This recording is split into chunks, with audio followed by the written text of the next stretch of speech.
Okay, so is everyone feeling a bit more lively? Yeah, a bit more awake? So Gavin's just passing out a handout that I'll refer to a bit later down the track. I need to apologise, my back has gone into a bit of a spasm, so I'm going to be standing up and sitting down. I hope that doesn't annoy anyone. It'll just mean that I'll get through the presentation. Can everyone see me? Sort of? So I'd like to change gears a little bit. There's so many great people here who talk about processes and all that the business needs. The part of the business that I'd like to talk about is you and the people that are in your business and the inner world that we experience. That's the part of us that doesn't go away. So, you know, whether we're at work or at home, it's the voices, the shoulda, woulda, couldas, all of the stuff that keeps us awake at night. So I'd like to spend a half an hour or so, maybe a little bit less now, just exploring that world. So I've met most of you, but for the people that I haven't met, I thought I would just go through what it is that we do. So we're a mindfulness-based personal development program. So there's three words in there that have a bit of history around them. One is mindfulness. Does anyone have their own mindfulness practice that they use, or meditation practice? Show of hands? Yeah? Oh wow, cool. So does that generally help you in your business context? Yeah? Yeah. So I guess for the other people and a lot of us, there's a belief that mindfulness lives in the place of a dodgy warehouse in Newtown. There's incense burning. Everyone's got really big pants on. Yeah? So it's not that case anymore. The mindfulness world has moved into the business world. Last year I was lucky enough to attend a forum, the Mindful Leadership Forum. It was held at the Four Seasons Hotel, and there were 400 leaders from business at that forum. All of them interested in or committed to a mindfulness practice. And I must say it was really powerful for me to see three men, one the chairman of Origin Energy, two the CEO of Virgin Velocity, and three the CEO of 9MSN, talking about their journey into mindfulness and what it had brought to their business experience. I guess there were two camps in that group of three. One camp had chosen to start mindfulness, and the other guy had the hammer over the head. So something had gone really wrong in his life, and he decided to seek out a better way of doing things. The second part in that first dot point is personal development. So I guess there's a belief also, within our culture that there's nothing wrong with me until I'm rocking back and forth in the corner. Everything's going okay. And I think that's slowly starting to change, and that we're realising that in the business sense, personal development is just as important as professional development, if not more important. And great successful leaders, the majority of those have strong commitment to personal development. So we introduce frameworks and language to support the individual within the team around communication and relationships. So in my experience, the hardest thing that we do in business is communicate and relate. They're the two things that I constantly hear. That's what I struggle with the most, which I always find a bit funny because we're supposedly the soft skills. And I always have a bit of a giggle thinking, well, if it's so soft, why is it so hard? So we support people around the way they communicate and the way that they relate. The whole program's designed to increase emotional intelligence through increased presence. So we use neuroscience, epigenetics, neuropsychology and organisational dynamics, the practice of energetic presence and global wisdom, which is a personal passion of mine. So we work primarily with small to medium-sized businesses. The industries we've worked with up to date include construction, software distribution, engineering, coaching, accounting, and executive recruitment. None of those, when I started the business, did I think I would be working with. especially construction. But in the end, everyone's human. Okay, so there's 4 points I'd like to touch on for today. The first is the importance of embodied values. So the first thing that we start with in a business is the values. And my experience of that has been seeing values up on a wall. Not many people really know what they are. Some people have a sense of them, and they're certainly not embodied. And I'll talk about what embodiment means during this presentation. The second point is how mindfulness is a tool that'll change the culture of your business. So it literally can shift the culture in your business and shift your personal life. And we'll do a practical exercise around that so you can get a sense. And I'll also give you another tool to develop increased emotional intelligence. So the first question I'd like to ask you is, what's your, given, the day-to-day stress, sometimes I feel like by the time I get to work, I've had a whole day. What's your general sense of your ability to be present during the day? So I've asked, there's 4 different levels there. I'm present to what is in front of me most of the day. That means I'm able to stay focused and present to what's in front of me. I'm present and focused about half of the day. I find it difficult to focus on one thing. Not at all. I'm thinking about what happened this morning or what I'll have for dinner. So I'll get you to give me a sense of how present you're able to be during the day.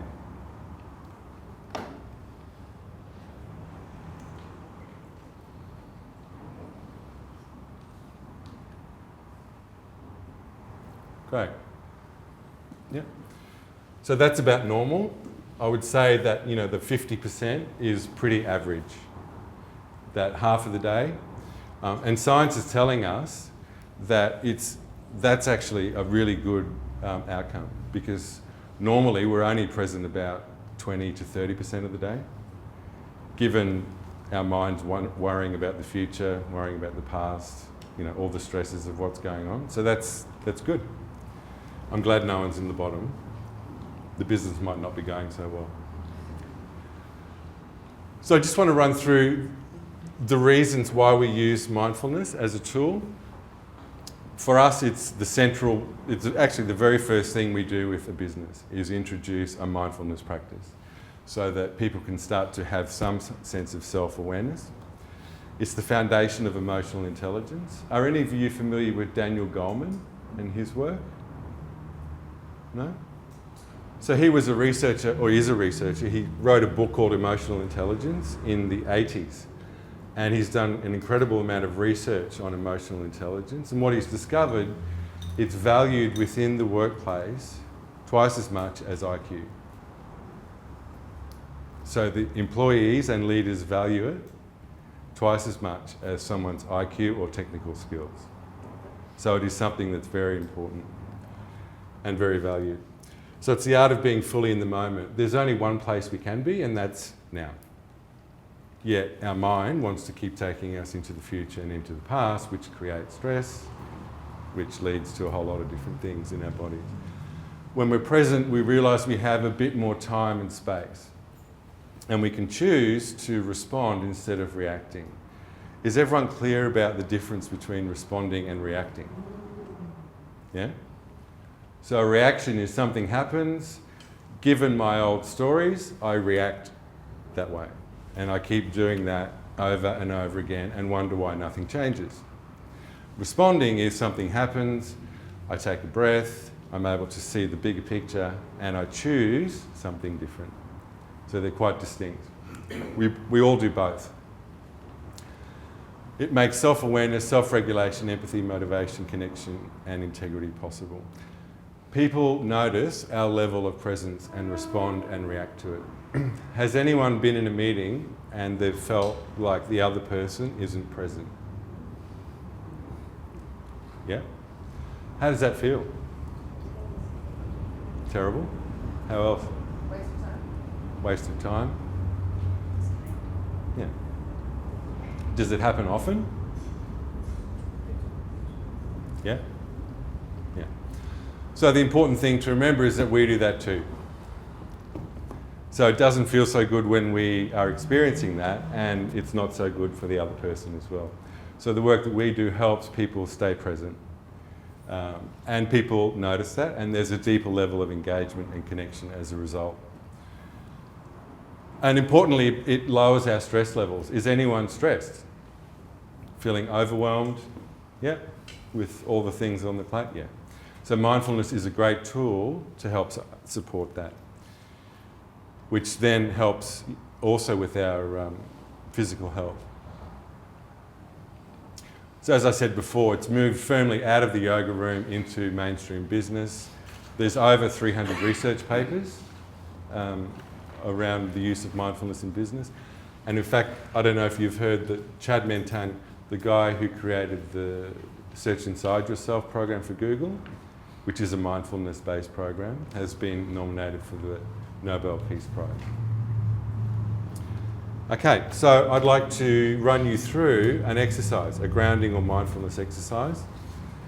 You can, if you like, take your shoes off. I'm going to take mine off.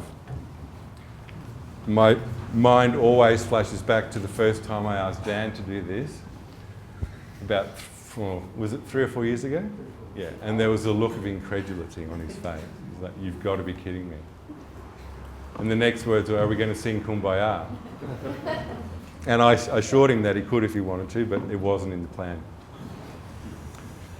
So one of the reasons I've got you to take your shoes off, at our essence, we're energetic in nature. There's a lot of research emerging that that thin rubber sole that sits under our feet between us and the ground holds energy up. So rubber doesn't, it's an insulator. It doesn't let energy pass. So all that stress, all that tension that we build up during the day doesn't get a chance to release into the earth, which is its natural way of releasing. So just have a think about that. So I'll just run you through this process. I want you to approach it from the aspect of what I call the observer self. So it's the part of you that's able to observe you, which is different to the part of you that thinks that all of your emotions and anything that's happening inside of you is all of you. It's not. It's just emotion, and it's just a part of you. Okay? So find a spot in front of you. One of the reasons that mindfulness is useful is it's like going to the gym for the brain. So we go to the gym, we use our muscles, they get stronger. Same thing with mindfulness. If you practice it, your brain gets stronger and able to focus on one thing. So it's exactly like going to the gym. Okay? Find something to focus on, and as we go through, I want you to be aware when your mind starts to wander. So the first way we can connect with ourselves is the breath. So all I want you to do is notice how you're breathing. It might be the first time you've noticed your breath today. Notice how your mind has already wandered. What am I going to do this afternoon? What about that meeting? What's this bloke on about? So just notice your breath. Then take a couple of deep breaths. So really draw the breath right into your body.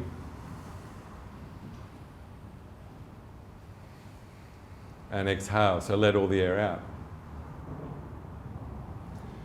We tend to hold on to a lot of air during the day, which leads to stress. Great. Notice how your mind wanders. As it wanders, just bring it back to focus on what I'm asking you to focus on. It's normal that it wanders, just bring it back. Bring your attention to your feet. Notice how they feel.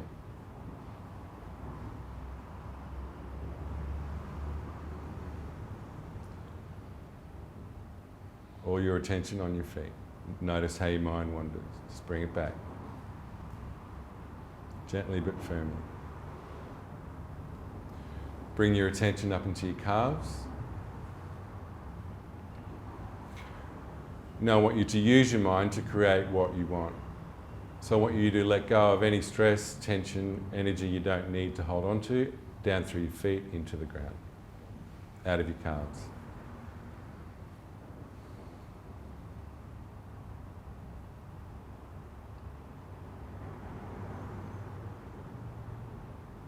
So you might imagine your nervous system just taking it down into the ground. Keep breathing. You're just letting go of stuff. Come up into your thighs, same thing. Notice how they're feeling. Let go of anything that doesn't serve you. Any energy, stress, tension that doesn't serve you, let it go. Any stress or tension that you're holding is from something you've already lived. You don't need to keep hold of it.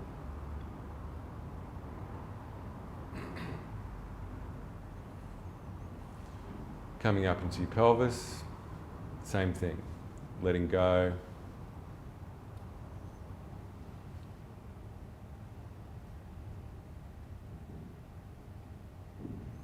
Down through your legs, out through your feet. Notice how your mind wanders. Just bring it back.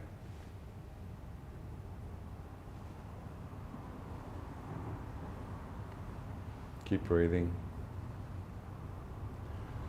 Into your stomach. This is an area we hold lots of tension. If we overthink things, it'll land straight in our stomach. You might have had a stressful meeting this morning. You might be worried about a client. You can't change that right now.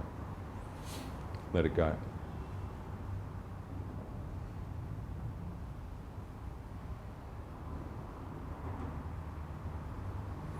Keep breathing.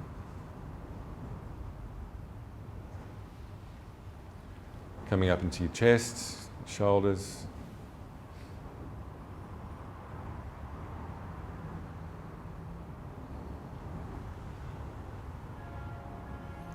You might need to move your head, your neck, shoulders to release some of the tension there. This is where we hold lots of tension.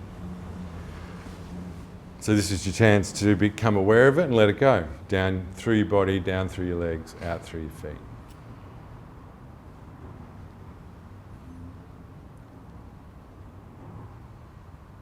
And then just bring your attention back to your feet and notice if they feel any different.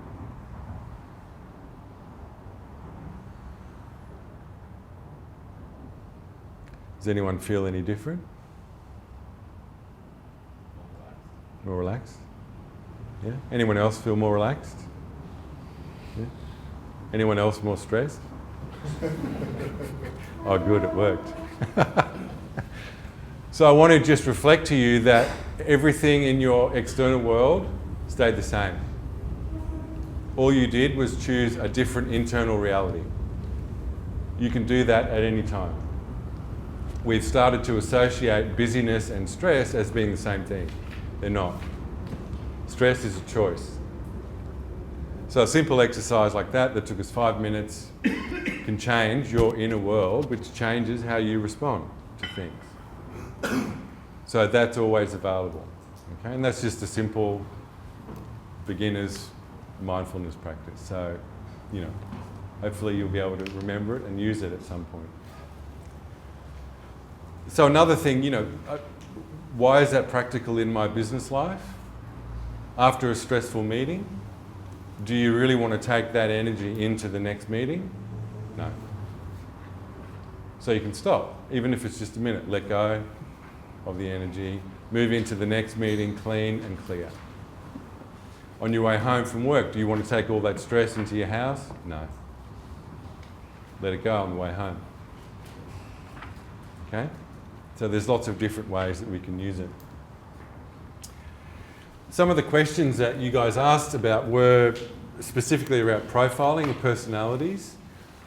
The place that we start is down here. So some of you might have seen this in a different context, the behaviour iceberg, behaviour triangle. There's lots of different ways that it's presented. Have most people seen this before? No? So it's a classic diagram of what affects people's behaviours. So straight under the line we've got personality, which is what personality profiling does. So the further you go down into the depth of the iceberg, the greater change of the behaviours. The place that we start is what we call the fundamental operating system. I'm amazed as I go into businesses how many people don't understand how we truly function as a human, how our mind functions, how our body functions, which affects everything that we do. So we break it up into 4 aspects: mind, body, heart, and spirit. So there's a lot of research as well around the heart. You know, there's an institute in the US called the Institute of Heart Math, which devotes all of its resources to understanding what philosophy and religion have been talking about, all the actions at the heart. It's true, it is. The heart's much more than a pump. And I can talk more about that to each of you if you want to know. The place, after we've done mindfulness, the place that we start is values and purpose. So I want to run through these, but I'll talk about them in a story of a client that I have. Sorry, I'm going to have to cram everything because I've got 5 minutes left.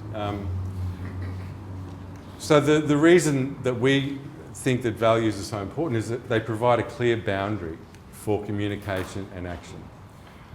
There's a lot of, I think, misunderstanding around values in that the leaders or the owners of the business create or come up with some values and everyone has to align themselves with those values on that line. That for me creates inauthentic communication and people trying to squish and squeeze themselves into places that don't feel authentic. The way we look at it is the boundaries for communication is more like a riverbank. So the banks of the river are the edges of the values, and each person's going to have their own experience and their own sense of what those values mean, which creates for authentic communication. What do those values mean to you? You know, I start to understand you on a personal level, and we can talk about it. They're a reference point for all that you do as a business. They create a meaningful conversation. By meaningful conversation, I mean people willing to own when they don't live up to their values. So when we go into a business, I hear lots of conversations around that person doesn't quite live up to the values. He doesn't, she doesn't, they're not living up to the values. I very rarely hear, I haven't lived up to the values. And I'm sorry about that. So we create a meaningful conversation where people can own their own part in that. That's all we can do, is own our own piece. They provide a point of reference when hiring new staff or providers or contractors. So that, with the people that we work with, we've noticed that they start to embody them, and the first part of the conversation is, these are our values, do these mean anything to you? If they don't, well, you know, we may not be able to play together. And if they do, well, we'll probably be able to play together. We've all experienced, I think, when people that we deal with aren't aligned with our values. How does that feel? Hard? Yeah? Feel like you're pushing all the time? You can't get them to pay, you can't get clarity around anything? Yeah? Why do we do it?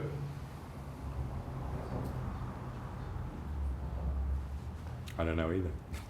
So it's much easier and creates a much more authentic relationship if we own that up front. These are my values. Are they important to you? If they are, great. If they're not, it's okay. Well, we're probably not going to play. They give a clear context to the work that you do. So for me, they provide a north point. When things are, you know, going off a little bit or I'm struggling, there's a north point. Okay, I can come back to my values. Is what I'm doing aligned with those values? If it isn't, I need to change what I'm doing and how I'm doing it. So the example I wanted to talk about was a mid-sized construction company in Queensland that I work with, mid to large, and the context for their values and the purpose is a succession plan. So there's 3 kids coming into the business, very successful business. the conversation around succession started from a fearful place. All the kids were wondering how they were going to fit into the existing business.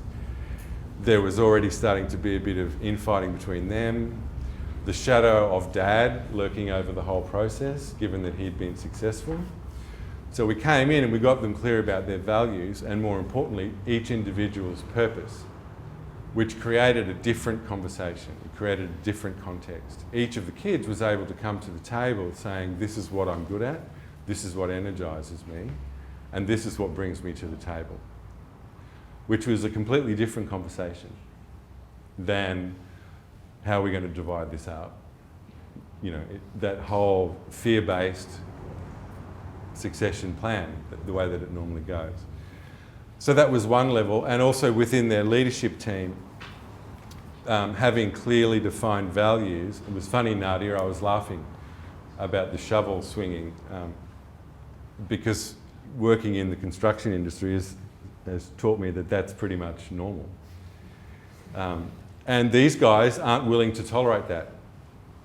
And that was one of the reasons why they wanted their values up front. So every contractor that they speak with now is, you know, these are our values. If they don't mean anything to you in a real way, then we're not going to play. So their whole way of doing business has changed. And they've chosen a different way of doing it. So the old way wasn't working. Okay, I've got 2 minutes. I'm just trying to think. I had another exercise that I was going to do. I might talk briefly about this handout that we gave you.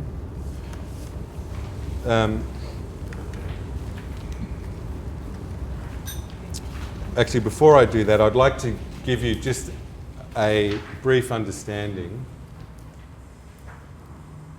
Can we skip that one? About our brain. This is a really key, important piece. Does anyone have any understanding of neuroscience? Basic understanding? A little bit? Yeah? So I love this model because it breaks it down. It's really simple. If you imagine this model as your hand, okay? So I'm going to use my hand for it. It looks like it. If you turn your hand sideways, it kind of looks like our brain inside of our head. The stem of our brain, or the reptilian brain, has served us so well because it's kept us alive. It's evolved from the dinosaurs. It's the fight or flight mechanism. It deals with our basic human functions, you know, breathing, all the things we don't have to think about. But there's a particular feel to that. You know, reptiles don't feel things, generally. They don't empathise. They don't have that ability. So the example I use is if I'm a lizard, I lay an egg, I'll eat it if I'm hungry. If there's another lizard walking by, I'll eat it. So that's how that is. It's, you know, really the fight or flight.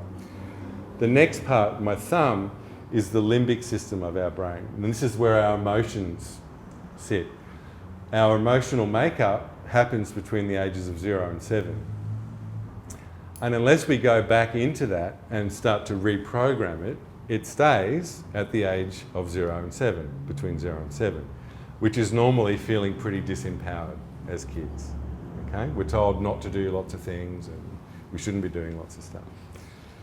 Over the top of that, we have the neocortex. This is our ability to reason, our ability to think.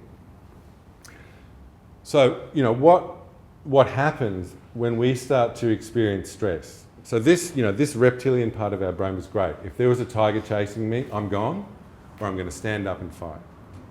Okay? In our modern day, we create tigers in the room all the time. Our brain doesn't distinguish between a real tiger or a deadline, a difficult client, you know, the lack of financial stability. As far as our brain's concerned, that's a tiger. What happens when that, in our brain, when we go into that space, is my ability to reason disconnects. That's what science is telling us. So any stress that we experience limits our ability to make decisions and to be rational. Does that make sense? Yeah. So that for me is a really key piece, and this is where the mindfulness tool fits in really well. It enables, when we go into those stress situations, for us to reconnect that part of our brain that we rely on. I'm going to have to finish, aren't I? I'm going to get the hook in a minute. We didn't get to this sheet. I'm happy to discuss it with you at some other time. It basically talks about the story that we create from that disempowered place in the blue column, the feelings that sit under that disempowered state, and then the needs that we have are in the purple column that we more often than not are unable to ask for. Okay, so thank you. Sorry I didn't get to finish it off, but I hope there's been some useful things there. Thanks.